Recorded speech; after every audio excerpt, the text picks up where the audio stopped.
Second time lucky, yeah. So we've just finished recording half an hour worth of stuff, and we've played it back, and for some reason OBS has duplicated the soundtrack but overlaid one over the other. So it sounded like a right mess, didn't it? Yeah. It was a right mess. So this is all... We're doing it again. Yeah. We're doing it again. I mean, exactly the same conversation for the second right. time. Neither of us can remember what we said, so No. it's going to be an original conversation again. So, yeah. Again, the problem is now I can't work out what I've said and what's in my head and what was in the last one. So, this is a dry run, isn't it? We're doing a dry run. This is the start of the Fantasy Road, Comic Roy, whatever we're going to call it, completely YouTube channel. unlooped. This is going in raw, biting the pillow. Totally unscripted. Yeah. We just did a dry rehearsal earlier and just didn't record it properly, right? So we're probably going to have the same with this, and then we are probably going to have the same with this. So we're just going to chat a bit today, aren't we? Yeah. Introduce So each basically, other. this is going to be the first episode of whatever we're calling this. We probably should have come up with a name before we started, because then we could have been like, hey, welcome to this. This is legit though, isn't it? Yeah, completely. This is legit. But the idea behind this basically is to start the YouTube channel. We're going to start a podcast, which will be the audio transcribed from this. Is that the word? Transcribed? It is transcribed. Transcription. Yeah. Transcription. Transcribed. Yes, that's right. Yeah. You do both. Audio. Use both. Yeah, they're both real transcribed. Yeah, great. So that will be those two parts. We will be using this as a tool to grow all of our existing channels, like the Discord and stuff, which if you're not a member of, join it, because if you don't, you're a wanker. That is not just me saying that, it's like law, it's fact. It's official. It is. If you're not on the Discord, you are a wanker. But yeah, so this is episode 1, which we're going to try and concentrate on introductions, really, because not everybody knows who we are. Although they should, because we are amazing, super modest and incredibly handsome chaps. I will act as the interviewer for the first part. Yes, so Roy, I'm going to ask you the same questions that I asked you before, so you get the same answer. Nice. Mr. Roy. It is Roy, isn't it? It is Roy, yeah. That will do. That is my name. So why do you like comics? How did you get into comics? We're going to roll it all into one. Okay. So, like, what is it specifically about comics that got you interested? What is it? Why do you collect? I'm going to ask loads of questions. I'm going to forget them all and give me the answer anyway. Luckily, we're recording it though, you don't need to remember. No, that's cool. Great. So, I've been collecting since I was about 8, 9, I think.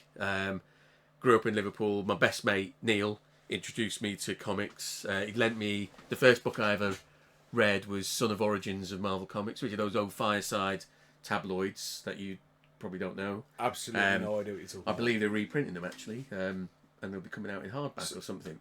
So what they collected was like Daredevil 1, Tales of Suspense 39. So is it like those the black and white sort of reprint? Because I can't remember what they're called. You can get them at the moment. Like, you can get entire runs of them. Like Marvel Archive or something? Marvel... Oh, yeah. I forget what they're called. Is it Marvel Premiere or something like that, isn't it? Yeah. Is it similar to that, what you're talking about? The ones that you... Well, they were reprints, but they were full-colour reprints. Okay, right. And they were... It was called... I think it was official title was Stan Lee Presents Son of Origins of Marvel Comics. And I think there was an Origins of Marvel Comics prior to it. Right. So effectively it's a trade paperback, right? So, right. But yeah, like I say, I'm sure it had Daredevil 1, Tales of Suspense 39. I feel like it had Thor, the first Thor appearance, which escapes me off the top of my head. Journey's Mystery, yeah. And possibly Fantastic Four, possibly. So it was just like the original issues of the... So do they hold any value, those ones that used to have? Yeah, I think so. The Son of Origins books, because a lot of them just got beaten up. Yeah, because they would have been, at the time... Totally disposable. Yeah, that's right, yeah. So I think... I mean, I've never looked them up, but I think they're pretty rare in good condition. Were they fairly poor build quality in terms of, like... I can't remember. I can't... It was in the early 80s, man. I've got no idea. But anyway, so he lent me that. I read those. Sort of like, these look alright, these comics, so I'll get into it. Yeah. And then I started to tag along with him because he was going to a shop called Chapter 1 in Liverpool. Started to tag along with him every week. And then eventually thought I'll start buying books. So my first book that I bought was Alpha Flight 24 by John Byrne, which is a great run, by the way. The last time we said this, he said, yeah, the first series I bought was Alpha Fly. I was like, why? Don't it feels disingenuous to do it again, doesn't it? Like, it doesn't work, does it? Shit series, great art. Yeah. But yeah, I disagree with the storyline. It's boring. Yeah, so I love that book. So John Byrne got me into comics. Then we moved. John Byrne's my favourite. He's great, John Byrne. Yeah, that's Byrne, isn't it? The Jungle Action 23. It is, I think. Yeah, actually, Yeah, it looks like one a of Byrne. my favourite Byrne covers. That's the only reason it's up there. But yeah. So and then the family moved down from Liverpool to where we are now on the south coast, about 1985. And then my mate Neil, he used to carry on buying the books for me in chapter 1 and posting them down. So he was my first dealer.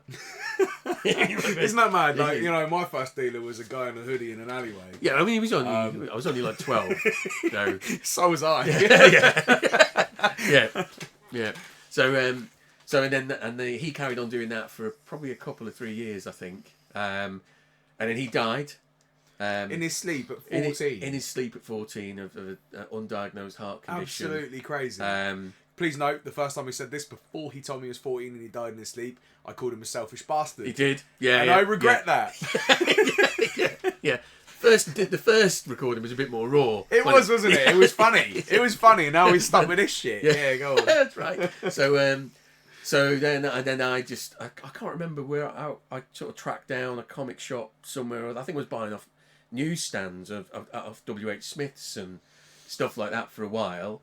And then I think were the ones sold in W.H. Smith newsstands actually newsstand copies back then? No, not in all cases. Okay. Surprisingly, because I thought they would be. Yeah. But I've got some stuff that I bought from there that are clearly direct editions. Yeah, because I guess the term newsstand directly relates to American newsstands, as in the places that on the sidewalk and stuff, the little pop-ups that you see in all the films like here. Yeah. I don't know what that was. No, well, I don't know what it was. Those films.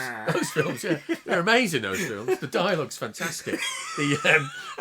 So that, and then I think Wonderworld opened up in Southampton and I started to buy from there, and then there was a couple of other indies which didn't last very long, and then Forbidden Planet came in. This must have been about 1990, I guess. Killed off all the other shops.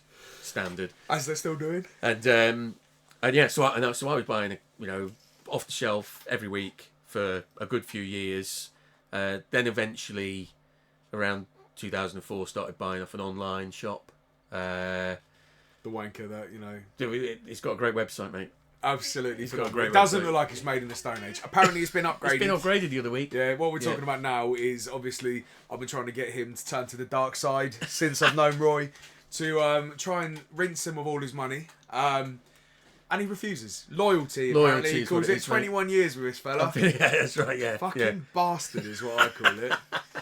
Give me your money. Yeah, and then so that's kind of what got me into it and where I ended up. And then over the years, I just started buying less and less floppies and more. I knew you were going to like that. And then just started buying omnibuses and collecting editions. Is that because they are rock hard? But no, they're floppy. Oh, what, the omnibuses? Yeah. I do like... Or the graded slabs, Yeah. Even harder. I do like something solid on my shelf. On your shelf, that's what he calls it, yeah. So I sort of migrated to omnibuses and stuff like that. Yep. Sort of dialed down the week-to-week buying. And then, so that's if there's a book I buy now, I buy it in omnibus, oversized hardcover type format on the whole. And the comics I buy now are slabs. That makes sense. In general, and you've got around 200 slabs, if I remember correctly. Yeah, a couple of hundred. Yeah, which is fucking mental for a personal collection. That's what is that? That's a long box and a half of slabs worth. Yeah, probably. I guess. Yeah, that's I guess so. Crazy. I mean, I don't even know how many slabs I have as a business, seeing as most of them I keep in storage. But fucking 200 in a personal collection. Plus, what was it, 3,000? Yeah, I've got about 3,000 raw books down from... I used to have about 8,000 or 9,000 and then got rid of a lot because... it's a lot of books. It's certainly more than 10. It is more than 10. Yeah. Slightly less than 10,000. Yeah, somewhere in between. Yeah. So, but yeah, just facts, it's that whole kind of, yeah, thanks, mate. The whole weight of ownership thing, and having, when you're a collector, it's quite easy to just you go from collecting to hoarding. Yes, because especially with things like this where you don't have eyes on them at all times because like you don't sort of you stick forget. them away. Yeah, you right. keep going, and when you finally put them out, fuck me, I've got a lot of Eiffel stuff. Tower full of boxes. Yeah. So I'm slowly but surely reducing my collection. The books I've got now are all books that I've liked to read. So like I've got the full Peter David Hulk run in Raws, but now obviously I've got those in omnibuses now, so they'll probably move them on. And so, but I tend to only keep the stuff that I think I'd look at it and go, yes, I'd reread that again. Yeah, generally, but I'm not going to reread 3,000 Raws. It's just not likely.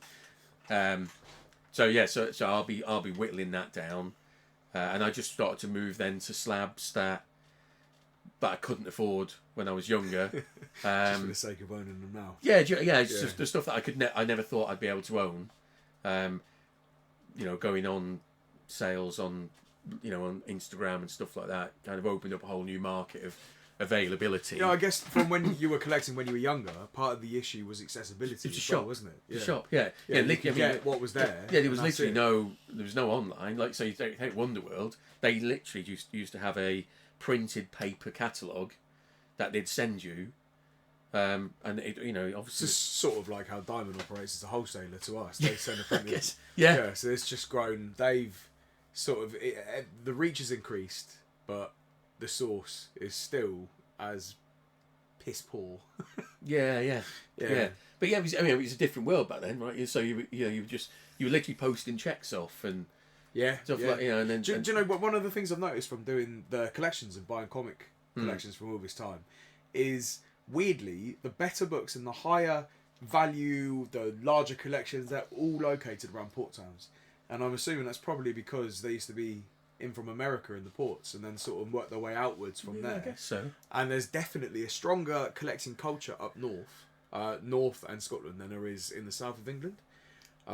There seems to be a much bigger underground comic scene in Scotland, which is like the underground comics that are by no means mainstream. Like, some very weird shit. You Scots, come on.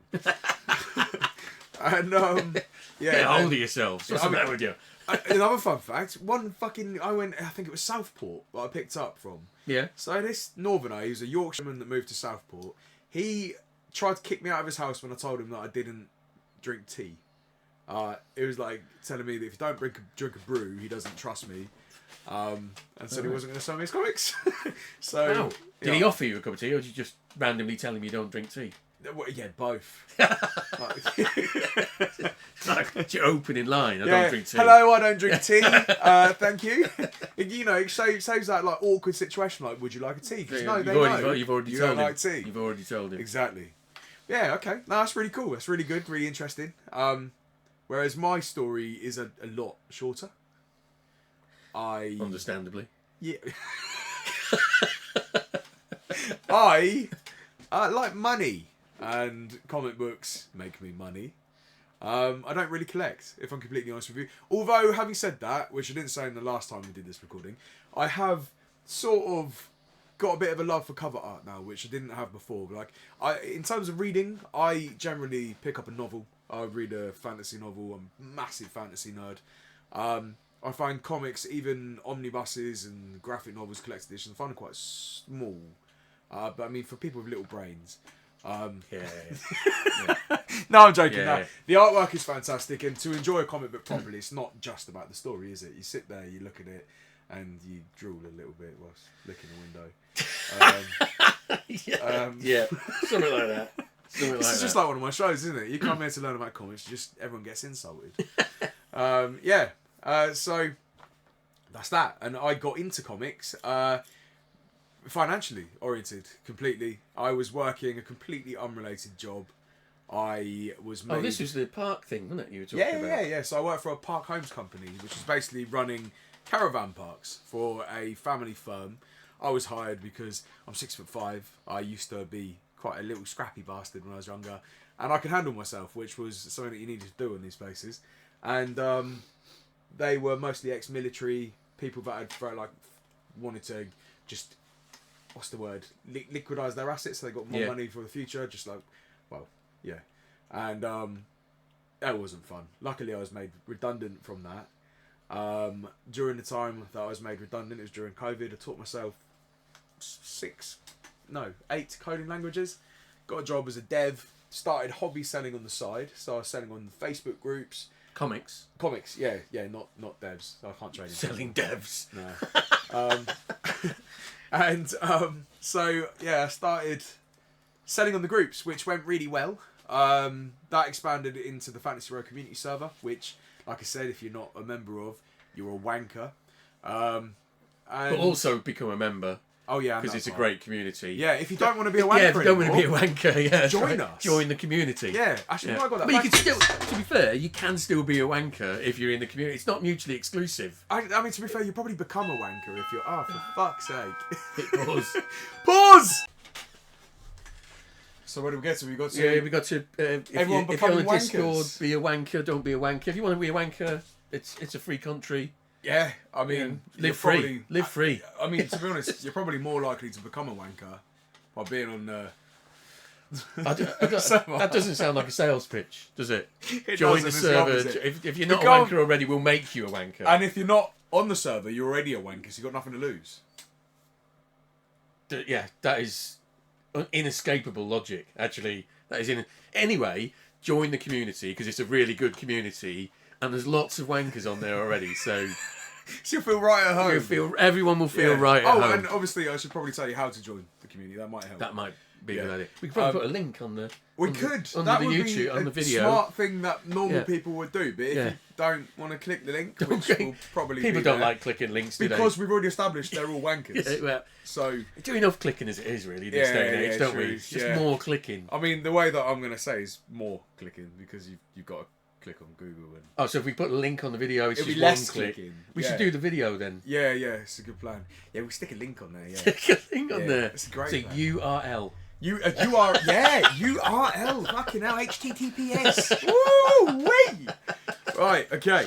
Right. So, that is the introduction basically done. Isn't it? Is that what we've got to? Yeah. I think so. Yeah. I mean, I think the plan is, as you said at the top, build out the YouTube channel. Hit a few subjects, talk about some content, maybe have some guests from the server, maybe longer term have some bigger guests, as if they could be bigger than the people on the Discord. Yeah, exactly. Maybe more important. I don't mean more important. I mean just we got better. Binaries books on the service. Nobody more important. There's nobody more important than Jesus that. So Christ. I mean, we should get Carson tell us about his STIs. Like, Carson, if anybody doesn't know who he is, he's basically Ash Ketchum from Pokemon, but instead of Pokemon, he collects sexually transmitted diseases. It's quite fascinating. It's really not. It's kind of gross, to be honest. Yeah, I don't know what to do with that information. No. To be honest. Yeah. It sounds like an interesting conversation, though. It does. I bet he's got some stories. Oh God, he hasn't. They won't be fit for this. So no. Well, a lot might not be fit for this by the time we're done with it. But try and build this out. Have some guests. If there's stuff you want us to talk about, if there's stuff you want to come on and talk about. Yeah, we can look at that. We're just getting started. Yeah, I mean, we could even have like a sort of promo section as well. So like we can have people on that want to talk about stuff that they're doing. Nice. If you've got a comic book coming out and you want to reach a wider, reach a wider audience. You come on the channel, you get a reach around. Roy will give you a reach around, and you can reach a wider audience because I mean, obviously, it's a win-win. It's a win-win. Yeah. But we're not going into this completely blind because obviously we do already have an established following base. We do have multiple platforms that we stream on, and we've got, like, for example, on Whatnot, we are the second most followed comic book streamers in the UK. Discord, as far as we're aware, we've got the largest comic community on Discord in the UK. So if you do want to come up on here, it's not like going on a generic brand new show with two very, very handsome people that have no idea what they're doing. It's nothing like that. It's nothing like that at all. Yeah. I mean, it is exactly like that. I probably shouldn't say that. No. Yeah. But this is totally scripted. Yeah. This is totally scripted. Yeah. This is actually well thought out. This is... Yeah, you believe it or not, all this ad hoc stuff, it's scripted. Yeah, scripted. We're just reading it off of little cards. Yeah, Chat GPT. That's how they do it. But and we're thinking about getting into some Instagram stuff. Doing some Instagram live sales. We're going to do some interactivity with these as well. So some of these will be recorded YouTube. Is it YouTube Lives? Is that what they call them? This is cool YouTube kids nowadays, but YouTube Lives as well. So right, that's YouTube what we're getting and to. YouTube Lives. Yeah. So what that will be, we'll enable like a chat on the side of the screen and stuff, which we will be able to talk to you guys, interact with stuff, and it'll pretty much be like one of my YouTube shows where it just degenerates into me calling you all wankers. Yeah. Oh wait, I've already done No, that. you've done that, Yeah. Well, you need a new. won't be much you change. need something new, don't yeah. you? I might go for the big C word next time. Ooh. You never know. Ooh. Feeling adventurous. When are you going to drop the C bomb? Who knows? Who knows? That's something to look forward to. Yeah, isn't it? exactly. So it won't necessarily always be about comics. It might be films, books, games. It won't be about Funkos because I don't know anything about them. I don't know anything about Funkos. So maybe it will be about Funkos. Yeah, because we don't know anything about anything Well, we else. could do about a learning curve with this kind of stuff. We can get some of the Funko Mandem. People could come on our journey. Exactly. As we learn about Funkos. Exactly. Yeah. Like, I mean, let's be honest. We're talking about stuff we don't know what we're talking about all the time. So that's just my entire life. We just add Funkos to the list of things we Exactly. don't know about. I mean, I'm not going to lie. I do find Funkos kind of terrifying. It's a bit disturbing having all these eyes on you, isn't it? Yeah. But yeah, another idea we had is obviously a sort of book club, which we're gonna make it sound less shit, and it's gonna be like, like we're gonna call it. It won't be as dorky as it sounds. No, we're gonna. Or maybe it will. Super cool Reedy Mans. That's right. That's a good name, isn't it? And then in the rolls super off cool the tongue Reedy, as well, doesn't it? Super cool Reedy Mans. And you know exactly what you're talking about. Yeah, and we can make a mascot called Reedy Man. Okay. Yeah. He's just basically what looks would like he look Borat in a mankini, I reckon. Yeah, with a book on his knob area. Yeah, sweet. And so that what we will do is we will let you guys know what book we're going to read, or take suggestions, and we can poll it, and then we can discuss that with you guys, not just me and Roy, but we'll do that in the chat. And obviously, like Roy said, we're going to get guest appearances, stuff like that. We're going to try and keep it interesting, but this is going to be a massive variety of stuff. It's not just going to be comics, mainly because I don't know anything about them. About anything. Yeah. Really. I mean, in essence, money is all I know about. It's alright, yeah. Well, we can talk about money. We can. We can do all that money, can we? But then it's going to be like, do you like money? Yes. Yes. And then what else can you really ask? I don't know. Show different notes and stuff like that. I don't have any different notes. I only have ones I can spend. Yeah, but different types of notes, like a £5 note and a £50 note. I don't know how long we get out of the podcast. This is a £50. Yeah, that's right. But also known as a ready. But yeah, in essence, we don't know what we don't know what we're doing. And also, just to clarify, we're not going to do that. So please do come back. Yeah. So part 2 is about notes then. Yeah. No. I think actually a good thing that we should do, which a lot of people have asked me about doing, because I began to write, but I ran out of time, on the blog on Fantasy Road, which is the sort of almost like a beginner's handbook for new collectors. Oh right, a lot of it, like going through the fact that you shouldn't. You need to hone in your collection, stuff like that, so you don't burn out. You don't buy everything. Then you recommended books. Recommended books, like different types of collecting. We can do a whole handbook for new collectors, sort of stuff that will help people new into the industry. Because where we are and whatnot, we get a lot of people joining us that are coming from that area that have just sort of stumbled onto it from a different category. So it's good for people to actually know what they're doing. Although I will happily take your money, however you throw it at me. It's ironic, really, that we're going to give people advice on how to do stuff, and because they don't know what they're doing, but we don't know what we're doing. Yeah, we just know what we're doing slightly more than the people that really don't know. It is all relative. Yeah. It's all relative. Yeah. But yeah, I think it's fair to say it. In essence, we are making it up. Yeah. So throw some content at us. We'll try and figure out a way to make us make it interesting. Yeah. Or actually throw some subjects at us that we know nothing about and just watch us fumble through them. Yeah. For half an I hour. will happily make shit up. Absolutely. So you can do that. But yeah, I think we're going to branch out into some other channels. Yep. See where it takes us. Should be fun. Yeah. I reckon, yes, this is a good little intro, isn't it? Yeah, I like that. Yeah, cool. Okay. Not as good as the first one. Not as good as the first one. But, this one's in 2 halves as well, because we're a little bit terrified it's going to do the same thing. So now you're going to have this weird... You've probably noticed it already. They're going to be like, why did he just go... But, yeah, I was going to maybe fade it in. Yeah, but I mean... Fade it in. I have 0 video editing skills, so I'm going to have to learn how to do this. Maybe we should do it. We should do a cast on that then. Yeah, wait. Something else we don't know about. See that bit? I just did that. Yeah, that bit. Yeah. I'm going to do a little video edit. I'm going to put like a file or something there. It's going to be well cool. Right, okay. Yeah, nice. Yeah, nice. nice. Right. So, we don't have a schedule, but this is going to be our very, very, very, very most pilot episode. So I'm going to fiddle with this. I like fiddle. Yeah, no doubt. I just wish you'd stopped while we were recording. Yeah, well, I mean, I'm a very open and free person. It's off-putting.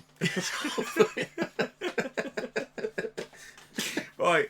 I guess that's it for now. Yeah, thanks for watching. Yeah, I'm not sure. You've probably got to end this video and you're all like, why did I watch that? yeah, I want that time back in my life. But you might regret it. I can't say that, can I? Yeah. Fuck it. See you later.